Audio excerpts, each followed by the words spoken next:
జిల్లల పల్లెల పుట్టిన వంట తూ ప్రాణుల పుట్టిన వంట లచ్చుమమ్మ శేషయ్యల ముద్దుల కొడుకు వంట పురిపాల కొడుకు వంట రైతు కూలి రాజ్యం కై రక్తమిచ్చినట్టి నీ ప్రాణమిచ్చినట్టి మాయన గజరంగా నీకు 10,000 దండాలు నీకు పాదల దండాలు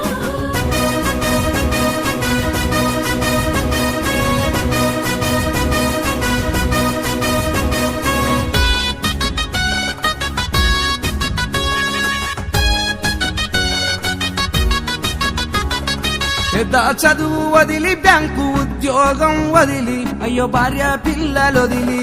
పేదల రాజ్యం తెస్తానా అని వెళ్ళిపోయినావు ఎర్ర జెండా పట్టినావు